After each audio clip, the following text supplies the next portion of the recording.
가장 추천해 드리고 싶은 분들은 최선을 다한 것 같은데 덫에서 헤어나올 수 없을 것 같은, 이럴 때 꼭 해야 하는 것이 있다. 계속 나답게 사는 것. 모든 것을 잃거나 거의 모든 것을 잃어도 우리는 여전히 우리 자신이다.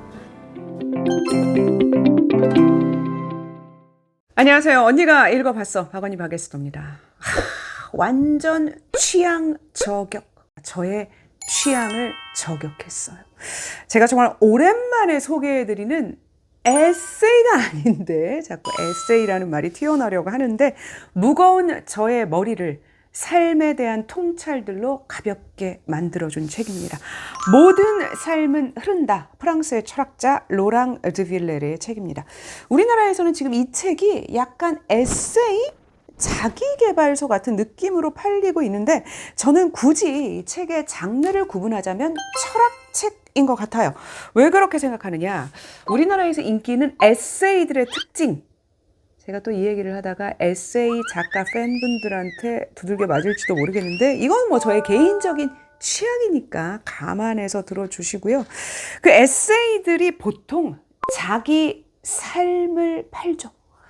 다른 사람들에게 글로써 공감을 얻는다는 게 굉장히 어렵잖아요. 그래서 자기 삶의 경험들을 아주 추적추적하고 질척질척하게 아주 감정적이고 드라마틱한 이야기로 풀어나가죠. 저는 그런 게 솔직히 좀 안 맞아요. 제 취향이 아닌데 그게 좋은 방법이죠. 자기 삶처럼 서글프고 억울하고 동정심을 불러일으키는 게 없잖아요. 자기 연민, 인간의 특징이죠.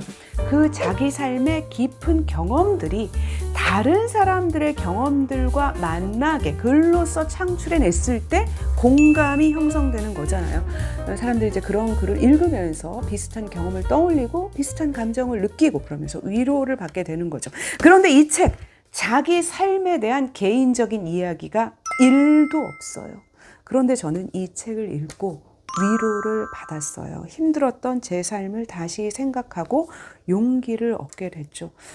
정말 너무 대단한 거야. 처음부터 끝까지 시종일관, 이성적이고 논리적이고 객관적인 문체로 일관하는데, 정서를 자극하는 문체가 1도 없는데 어떻게 그게 가능할까? 책의 원저, 한국 책과 제목이 다르죠. 원저 제목은, 제가 프랑스어를 못하니까 읽는 건 생략하고, 바다의 작은 철학. 원저에는 서문이 없어요. 바로 본론으로 들어가죠. 그런데 한국어판에는 출판사가 요청을 했는지 서문이 있는데 거기에 실마리가 한 줄 있습니다. 한창 사는 것이 우울했을 때 탄생한 책이다. 살면서 위로가 가장 간절했던 시절이었다. 그러니까 저자 본인이 힘들었을 때 자기 삶을 생각하면서 자신을 위로하기 위해서 쓴 책이라는 거죠. 자기처럼 힘들어하는 사람들에게 도움이 되기를 바라면서, 그래서 사람들이 위로를 받는 거겠죠. 아무리 건조한 글이라도 거기에 작가의 진심이 담겨 있을 때 사람들은 그걸 느끼게 되잖아요. 저는 사실 이 책을 바다를 좋아해서 골랐어요. 바닷가에 가서 읽으면 좋지 않을까? 그럴 것 같아요. 그런데 책을 다 읽고 나서 가장 추천해 드리고 싶은 분들은 자기 삶이 자신의 노력, 의지와 무관하게 어처구니 없이 남들에 의해서, 세상에 의해서 역경에 빠졌다고 느끼시는 분들, 나는 할 수 있는 걸 다 한 것 같은데, 최선을 다한 것 같은데 덫에서 헤어나올 수 없을 것 같은 그런 느낌이 드시는 분들에게 추천을 하고 싶어요. 참 그럴 때 원망스럽잖아요, 세상이. 그때 이제 다른 사람들이 자기 삶을 좀 과장해서 하는 것 같은 위로가 잘 귀에 안 들어오죠. 그 정도는 나도 힘들었어, 그런 느낌이 드는 거죠. 그런 분들에게 이 책의 좀 건조한 이성적인 글들이 오히려 도움을 줄 수 있겠다. 책을 볼까요? 굉장히 예쁘죠? 네, 아치형의 창문을 통해서 바다를 바라보고 있습니다. 원래 프랑스 원저는 삽화가 없는 딱딱한 책인데, 이제 한국어 출판사에서는 바다에 대한 이런 삽화 그림들을 넣고, 또 뭐 책의 내용, 또 유명한 분들의 바다에 대한 이제 명언 같은 것들도 집어넣으면서 에세이 같은 느낌으로 예쁘게 만들었어요. 참 잘해요, 한국 출판사가 이런 거를. 우리가 책을 너무 안 읽어서 그런가 봐요. 이렇게 해서라도 매력을 느끼게 해주려고. 이 책의 플롯적인 특징을 한마디로 요약하면 은유, 메타포예요. 그래서 바다와 관련된 이야기를 먼저 하고 그것이 인생의 어떤 측면에 대한 은유인지를 이야기해주는 형식을 취하고 있어요. 바다로부터 삶에 대한 은유를 뽑아내기 위해서 다각적인 측면에서 바다에 대한 분석을 하죠. 신화적, 철학적, 역사적, 문학적, 과학적, 지리적 다양한 측면의 학문들을 동원하고 있습니다. 제가 읽기 어려운 책들에서 핵심적인 메시지들을 뽑아내는 그런 리뷰를 많이 하잖아요. 그런데 이 책은 그렇게 정리할 책은 아니고요. 책의 특징들을 보여줄 수 있는 앞부분의 장들을 소개해드리고 역경, 자아, 지혜 이런 제가 뽑아낸 3가지 테마에 의해서 책의 내용들을 발췌해서 읽어드리겠습니다. 저의 제2의 목소리죠. 오디오북을 했을 때 했던 그 잔잔하고 낭낭한 목소리로 읽어드리겠습니다. 그럼 시작해 볼까요? 그렇게 바다는 우리에게 끊임없이 광활한 세계를 선택하고 끝없이 펼쳐진 것을 좋아하라고 말한다. 그리고 언제나 용기와 도전 정신을 불어넣는다. 떠나 저곳으로 멀리 새로운 세계를 경험하고 미지의 세계를 탐험해야지. 바다는 인생이다. 그것도 무한으로 이어지는 인생. 누구에게나 삶은 유한하게 단 한 번이지만 영원히 마르지 않고 사라지지 않을 바다를 보고 있으면 우리의 삶도 바다처럼 끊임없이 이어지는 게 아닐까 착각하게 된다. 바다는 같은 모습인 적이 없다. 그런 바다를 통해 우리는 굴곡 있는 인생이 무조건 나쁜 것도 좋은 것도 아니라는 걸 다시금 떠올린다. 바다에게 거친 파도와 잔잔한 물결이 일상이고 필요한 것처럼 우리의 삶도 그러하다. 이게 첫 번째 장인데 이 바다 자체가 인생이라는 메타포로 책을 시작하죠. 누구에게도 소유되거나 지배당하지 않고 늘 변화하고 길들여지지 않는 바다의 모습을 통해서 우리의 인생도 그렇게 굴곡과 변화가 필연적이라는 것을 일깨워 줍니다. 두 번째 장 제목이 바다와 대양인데 이 부제가 인위적인 라벨 거부하기. 이 책이 결국 철학책이라는 것을 잘 보여주는 장이에요. 우리는 바다와 대양을 잘 구분하지 않는데 영어 또 프랑스어도 그런데 바다, sea와 태평양, 대서양 이런 대륙 사이의 큰 바다를 오션으로 구분해서 부르죠. 저자는 이처럼 사람에게도 자꾸 라벨을 붙이고 어떤 카테고리로 분류하는 것의 위험을 경고합니다. 줄리앙, 패배주의자, 플로랑스, 예민한 성격. 김춘수 시인의 꽃이라는 시가 생각났어요. 내가 그의 이름을 불러주었을 때 그는 나에게로 와서 꽃이 되었다. 그런데 꽃이라고 이름을 불렀을 때 우리는 그 사람의 다른 가능성들을 잊어버리고 그를 꽃으로만 사고할 수 있다는 것이죠. 그리고 자기 자신에게도 마찬가지다. 굉장히 철학적인 이야기죠. 이 철학적인 이야기를 자기 자신을 스스로 무언가에 가두지 말라는 위로의 메시지로 전하고 있습니다. 우리는 라벨과 분류에 저항해야 한다. 어떤 인간도 항상 똑같은 모습으로 있지 않고 성향도 평생 똑같지 않다. 우리 인간은 상품처럼 하나의 특징만 갖고 있지 않고 살아있는 영혼으로서 항상 움직이고 변하는 존재다. 그리하여 스스로 자신을 가두는 고정된 이미지를 벗어나 상상보다 훨씬 대단한 존재가 될 수 있다. 우리에게는 우리 자신도 미처 모르는 모습이 있고 다른 사람들에게 비친 고정된 이미지에서 벗어날 수 있는 힘이 있다. 이제 이 책이 어떤 책인지 감이 좀 잡히셨을 텐데요. 3가지 테마로 책의 내용을 좀 더 전해드리겠습니다. 역경.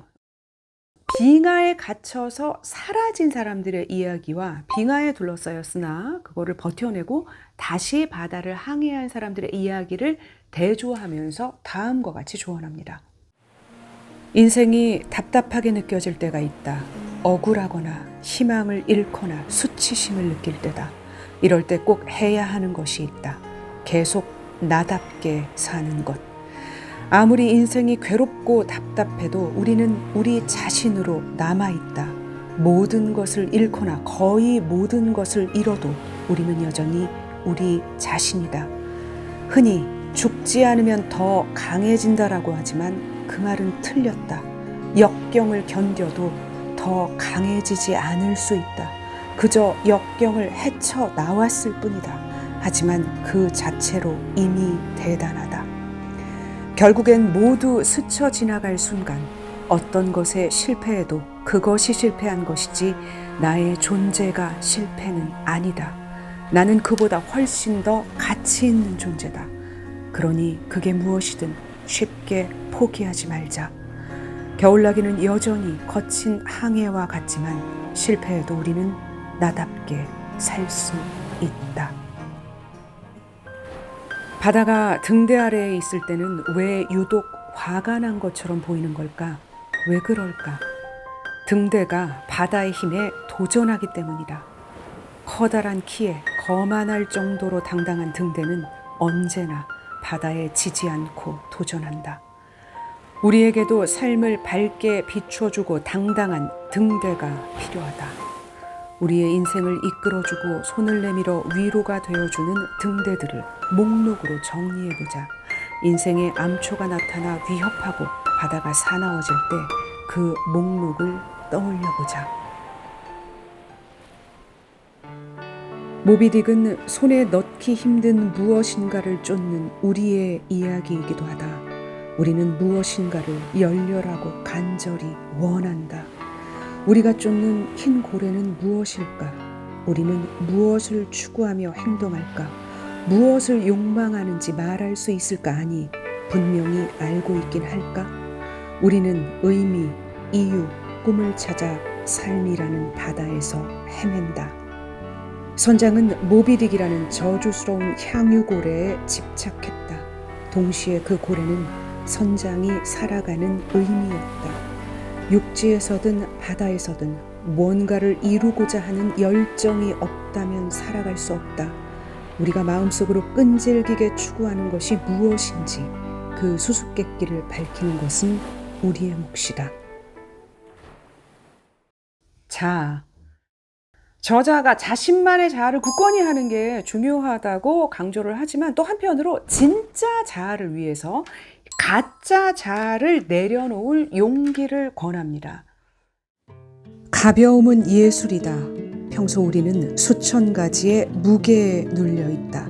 과거, 잃어버린 행복, 시련, 현재 이뤄야 할 것 등, 그리고 무엇보다도 자아라는 무게에 눌려 있다. 견디기 힘든 가장 무거운 것은 자아다. 자아가 무거운 이유는 지금 나의 모습 때문이 아니라 내가 되고 싶은 모습 때문이다. 거품이 빠진 자아는 고귀해서 쉽게 접근하지 못한다. 평소에 우리는 대부분 자신을 증명하기 위해 남 앞에서 연기를 하고 1등이 되고 싶어하고 자기 자신을 내보이고 주목받고 싶어한다. 어떻게 보면 추악한 것인데 우리는 이를 아주 진지하게 다룬다. 더도 덜도 말고 있는 그대로의 자기 모습을 유지하는 것이 우아한 자세인데도 자아에는 이러한 우아함이 없다. 열정적인 상어는 나름의 철학을 가지고 있다. 상어는 같은 바다를 2번 헤엄치지 않는데 관성에 빠지지 않고 항상 새로운 것을 추구하기 때문이다. 그런 상어를 보고 있으면 우리를 돌아보게 된다. 우리가 항상 하던 일을 계속해야 하는 진짜 이유는 무엇일까? 무엇이 우리에게 변화를 두려워하게 하고 새로운 습관을 갖는 걸 방해하는 걸까? 우리도 상어처럼 살아보자. 철학책을 읽으면 어떨까? 휴양지에 가보고 평소에 입지 않는 옷을 사는 것도 사소하지만 좋은 방법이다. 지금까지와 달리 하고 싶은 대로 하고 싶은 말도 속 시원하게 해보자. 새로운 방식으로 먹고 일상생활에서도 마치 여행을 온 것처럼 다녀보자. 새로운 계획을 짜고 이전에는 하지 않았던 생각을 떠올려보자. 지혜. 이미 가진 것은 더 이상 원하지도 않고 보지도 않는 것이다. 사물 본연의 가치가 사라진 것은 아니다. 그저 우리가 이 사물에 더 이상 가치를 부여하지 않는 것뿐이다. 짠맛을 되찾아야 한다. 그러면 익숙한 것도 새롭게 보이면서 모든 것이 달라진다. 모든 것에서 쾌락을 느끼라는 게 아니다. 하나를 정해 여유를 가지고 오랫동안 천천히 음미하라는 것이다. 바다소금은 너무 말라도 안 되고 너무 젖어도 안 된다. 동일한 물의 양이 중요하다. 그것처럼 우리의 인생도 완전히 실망만 시키고 질리게 하는 것도 없고 완전히 좋기만 한 것도 없다. 삶은 양면이지 절대 단면이 아니다. 삶은 당신에게 이미 주고자 하는 걸 모두 주었다. 사랑이 무엇을 할 수 있는지 제대로 설명할 수 있는 것은 바다뿐이다. 바다도 사랑처럼 위로가 되면서 절망이 된다. 바다도 사랑처럼 기쁨을 주면서 모욕감을 안겨준다. 사랑은 무엇인가를 주면서도 그만큼 빼앗아간다. 사랑은 죽는다. 아니면 사랑 때문에 우리는 죽는다.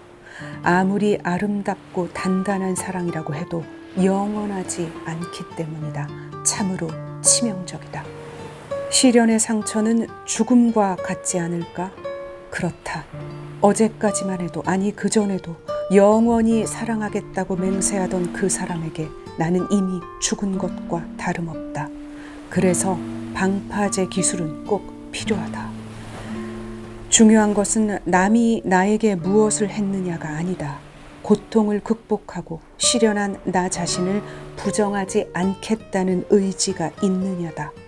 상처가 아물게 할 수는 없어도 상처에서 피가 너무 흐르지 않게 할 수는 있다.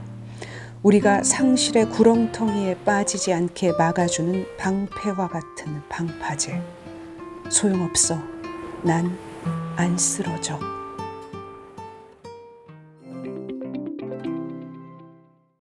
제가 삶의 지혜를 다룬 에세이류의 책들을 잘 리뷰를 하지 않는데 프랑스 철학자 책을 2권째 하고 있어요. 이 파스칼 브리큐네르의 아직 오지 않은 날들을 위하여가 첫 번째 책이었죠. 특징이 굉장히 이성적이고 논리적이고 분석적으로 삶의 통찰을 말해요. 그런데 위로, 용기, 감동을 주죠. 우리가 무겁다라고 느끼는 철학적 통찰들이 특별한 게 아니라 굉장히 일상적인 것이다 라는 느낌을 받거든요. 한국 출판사가 이제 이런 책들을 발굴하고 출판해서 베스트셀러가 나온다는 것은 우리에게도 그런 갈증이 있다는 것이죠. 요즘 워낙 책을 안 사니까 이제 불쌍한 출판사들에게 이런 요구까지 하기는 좀 그렇지만 품격 있는 철학 책들을 한국 저자들에게서도 좀 발굴해 줬으면 좋겠다 그런 바람이 있습니다. 언니가 읽어봤어. 구독 잊지 마시고요. 고맙습니다.